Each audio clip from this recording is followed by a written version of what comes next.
Sir Simhachalam Appanna స్వామి ఆలయ ఘటన పైన మీ అభిప్రాయం ఏంటి సార్? సింహాచలం మంచి దేవస్థానం, అది చాలా పవిత్రమైనది. అది ఎంతో కాలంగా పురాతనంగా నడుస్తుంది.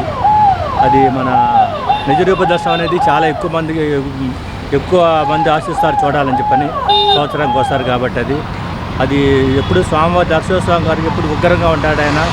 చందనంతో అంటే చాలా మంచిది కాబట్టి అది పాత వాళ్ళు మన పెద్దవాళ్ళు ఎందుకు నమ్మకం పెట్టారో మనకు తెలియదు. అది అప్పుడు సైన్స్ అనుకోండి అని ఇప్పుడు ఇది ప్రూవ్ అవుతూ ఉంది. అందుకనే స్వామి చందన పూజ చేస్తారు. ఉగ్ర నరసింహ పేరు మనకు. అది ఒక్కొక్క స్వామికి ఒక్కొక్క విధంగా ఉంటుంది. ఆంజనేయ స్వామి అంటేనేమో శక్తి గుర్తొస్తుంది, ఆయన అంటే ఉగ్ర రూపం గుర్తొస్తుంది మనకు. ఆ స్వామి నమ్మకం చాలా మంచి జరుగుతుంది. ఎక్కువ మంది వెళ్తుంటారు, చూస్తుంటారు. సార్ ఈ ఆలయ ఘటన సంబంధించి కూడా ఈ ఘటనలో 8 మంది వరకు చనిపోవడం జరిగింది. గోడకూలి అది జరిగినప్పుడండి యజమాన్యం సరిగా లేకండి. అది ఏం లేదు అంటే భక్తుడు ఎవరు కూడా అంటూ గొడవ చేయరండి. ఎవరు ఎక్కడికి వెళ్ళినప్పుడు కూడా దర్శనం ఎంత చూసుకుందామని చూసుకుంటారు, కానీ రెండో ఆలోచన వాళ్ళకు ఉండదు. అది సరిగా లేనప్పుడు జరుగుతుంది. మేనేజ్మెంట్ పొరపాటు. అది వైసీపీ ప్రభుత్వం చేసిన ఘోరాలు అదొకటి. ఏది సరిగా చేయలేదు. వాళ్ళ పేరు రావాలి, దానికోసం ఎంతైనా చేస్తారు, ఏమైనా చేస్తారు. దిక్కుతుగా లేకుండా చేస్తారు వైసీపీ వాళ్ళు.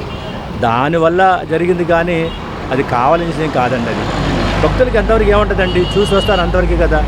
గోడ పట్టుకు ఉద్దేశం వాళ్ళకి ఎందుకంటే చెప్పండి. అది కంట్రోల్ లేక జరిగింది అంతే.